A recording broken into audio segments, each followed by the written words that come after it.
Uh, yeah. So we are at the end segment. We just wanted to have a short discussion, where because intersecting all these four stakeholders, but looking at their presentations and the talk, they have already intersected a lot. But still, uh, I have to few questions that are coming from the literature or the research from menstrual education. Uh, yeah. So this to begin with, Dr. Aishwarya, you have already given us, the ages that we can begin the talk about, and you have also said us that this is a broad spectrum. Yeah. But as Imam has pointed out, and we have all gone through this, that we deal these kinds of issues. We deal with the sex education, but Yeah. as a scientific part to it. And I'll tell you, NCERT 10th grade textbook have only 5 lines on menstruation with a heading that what happens to the eggs when they are not fertilized. This is Yeah. what our textbooks are dealing to. So if you want to say that this is how we can deal with the topic, starting from good touches, bad touches, and ages, how would you like to see it in a textbook? Okay. So I would like to include it from much little age, like from first, second standard, at least private parts, like body parts, then fifth, sixth standard, puberty, and then menstruation, and then eighth, ninth standard, more broader topic like sex education, consent, sexual abuse. So I think Okay. it should not be related to only menstruation, because when we teach menstruation now, there is one funny thing. When menses come, when the egg is not fertilized, okay, Hmm. but how the egg gets fertilized? Like the children seem so clueless. What is mean by egg fertilization? From where the sperm comes? Who leaves the sperm inside vagina? So these are very funny things. And when I see teachers teaching with half-hearted, like they just the children are very clueless. What's going on? So I think we can't exclude what are the private parts, what are the genitalia, what is the penis, what is the vulva, and what is the vagina. So I think we have to include Mhm. external genital organ also. We just can't jump on the uterus. This is uterus, these are the ovaries. So the proper knowledge of body parts, where the body parts are situated, and what is mean by intercourse. We have to include that also. Mhm. And then internal organs, this is uterus, ovary, and menses, and how the egg is Yeah. fertilized. Those things should be included. Plus, one more thing, menstruation and physical health of girl. That also should be included. Irregular menses and things like PCOD, which is very common in urban area. These parts also included. Health problems related to menstruation. Yeah, I how I perceive the understanding of this whole, bringing it into the education is this menstruation, reproductive system, and this health concerns regarding the same is a systematic process. It's a system. It is not Yeah, sequential. And true. in the education we largely have a sequences like इस grade में ये होगा उसके आगे ये होगा, and then we go on to build our understanding into higher complex cognitive concepts. So Hmm. could this be a problem to you know uh, bring menstruation, or in general, as you have said, the spectrum into the Hmm. education? So I would also like to pitch in Madhusudan sir with you, because he Hmm. knows how these processes of building the textbooks happen, and he has been into the research domain, so he could also add into his understanding to this question. First, we go with you, Dr. Aishwarya. Yeah, we are just starting this process of bringing spectrum. I think we have to experiment a lot, explore a lot. Nanda question and answer. Yes, sir. Sorry. There was something else. Sorry. Yeah. Dr. Madhusudan can go on, no problem. I can answer afterwards. Yeah. No issue. Huh. Sir. No, no, I am very sorry. Actually, I was talking to someone else. My by mistake, Oh, my microphone was on. I was not intending to Okay. interrupt the speaker. I'm very sorry. Oh no, no, it's Let okay. him go ahead. Yes. so about sequential knowledge we were saying. So I think Mhm. sequential knowledge should start from like let's say younger age, and I don't think it will be problematic because we can't just enforce all information at same age. Like I don't feel it's a rigid structure. Okay, it should be Mhm. given at a like a blow once in a time. Like so, the other I forgot her name. One our guest said ki it's a dialogue, it's a communication. So I think when dialogue starts from younger age, slowly we can deepen the knowledge of the our children. And if the child is very curious, we can introduce earlier also. So I don't find a problem in sequential knowledge. Plus, obviously we have to cover the spectrum. So depth we Mhm. can explore. We can cover the Okay. spectrum, but at little depth, and slowly we can go in depth as the child's curiosity increases, his exposure increases. So I feel in small doses, sequential, it should be given. Okay, fine. I would like to go to the Madhusudan sir. So the question was, the way we deal with these textbooks or curriculum, we go age appropriate, or we look at the cognitive capacities of the student to define a concept into a textbook or put everything into the textbook. So, looking at this menstruation, the sex education, the reproductive systems, and the health, uh, uh, you know, health concerns regarding the same, as I already mentioned, it it is not in a sequence. The way we have dealt it, as I given an example of NCRT textbooks, we start at how what happens to the eggs if they are not fertilized, and Dr. Aishwarya has explained us ki, then there's the funny statement come, what happens. So how will you see it coming into the textbooks, Yeah. into the Uh, schools, into the classrooms?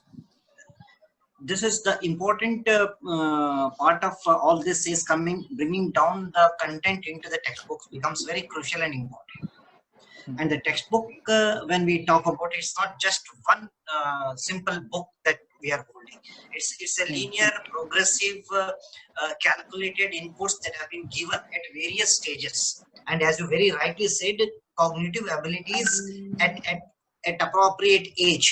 So we need to bring in, and especially when we talk about these kind of things, we need to look the thing from 2 point of view. One is that, for example, when we are giving something that has to be tested, that has to be assessed, that has to be given for evaluation, so therefore we need to measure.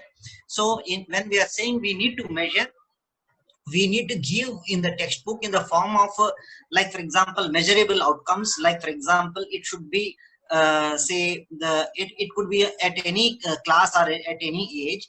Like, for example, it the content has to be at knowledge level, some content has to be at application level, some content has to be at skill level, some content has to be at attitudinal level.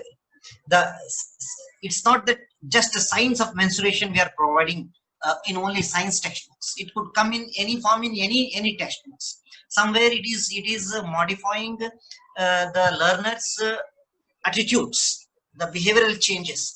Somewhere children are learning the skills. Somewhere in some other textbooks, maybe just they are looking into only knowledge part of that. So therefore, textbook preparation is altogether a very systematic science. It has to be done in a very holistic manner, and at the same time, textbook writers are not just talking about menstruation. They are talking about a whole lot of other things as well that they have to integrate holistically in a very meaningful manner. So therefore, all experts have to sit together, come together. This is part one. This is not just that easy, I tell you. It, as one of the speaker, the last speaker, so what he was saying, mentioning is that we could see only this much in class 9 textbook. The reason is this, that the exercise that could have been done was not done to bring in the menstruation content. So there is a need. See, the dialogue of this sort, when we started, you started rather. So let us get into the textbook writing as a pressure group. So therefore, this is part one.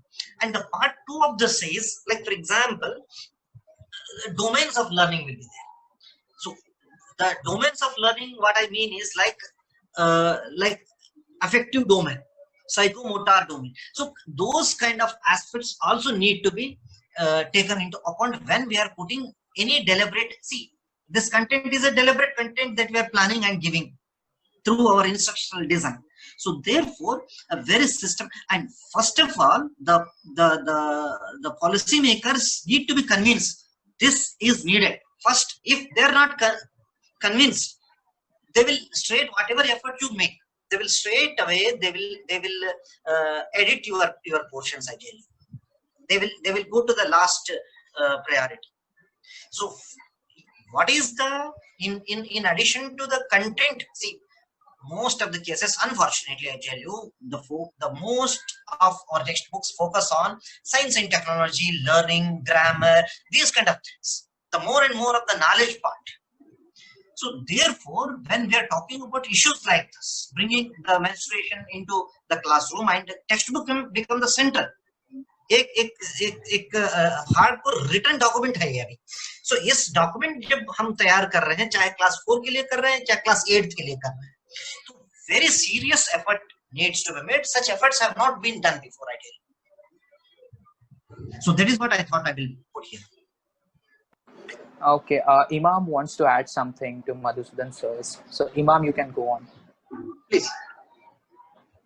So yeah, adding to when we talk about policy making, I think the thing that actually controls this is also something we generally refer to as politics in education. The policy maker, they bring their own politics, and considering the culture, like now everyone looks at culture in a very different way.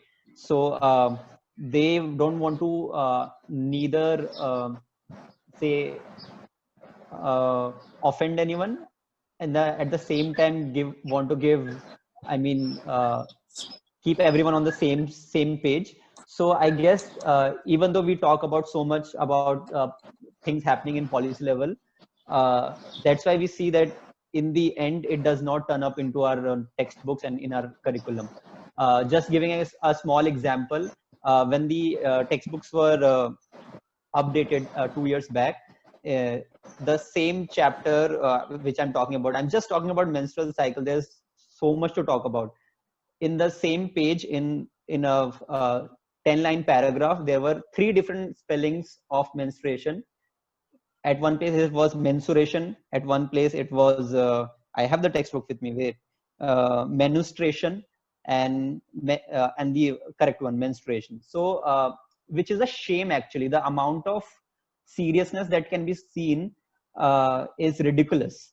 It's not there at all. They also updated the history textbooks. They removed, because of the politics, they removed the entire World War chapters, and what they added was world tourism, national tourism.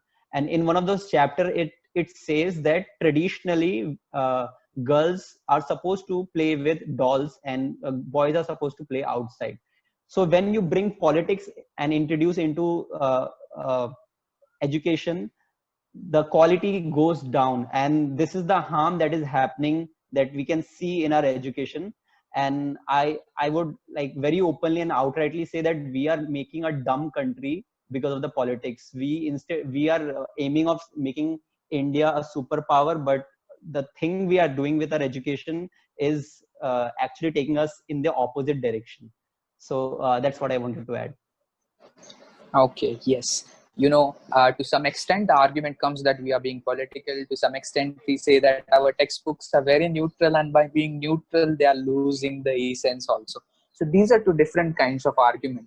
But one more point I want to bring in. If you look at the research that is coming into the menstrual education, or that has happened. I mean, the paper I recently read was from 1985. and that paper has given a structure on how it could be incorporated into the syllabus. But I don't know why these kinds of attempts does not happen in the India. If they happen, they don't come into the domain that everybody could see. That begins with the terminology and ends with the discomfort. So by this, I would like to. We have some time constraints, so I would like to conclude, and I would say, Dr. Aishwarya, if you could correct me uh, if I go wrong. So not adding menstruation or not adding this whole spectrum of menstruation, as corrected by Dr. Aishwarya, I would say it initiates a cycle of neglect, and it is also acknowledged in the research. So because the research says that not putting a talk on about around menstruation, not adding it into the public domain, the shyness could initiate a cycle of neglect, which will begin from exclusion from decision making process, because the thought that reflected through the paper is that misconception that women go intellectually impaired during the period when of menstruating. So this is the kind of myths, misconception, misunderstanding, taboo, stereotypes we have. Then lack of information, the limited information that goes through the textbooks, that goes through other resources, that could also hamper. The lack of social support, the lack of facilities, and it will what it will cause, it will impact onto the education, it will impact onto the health. So issue is not menstruation, issue is how we are dealing menstruation in current times. So we should change this attitude, and I hope this kind of activities like this conference could come up often and deal with these topics.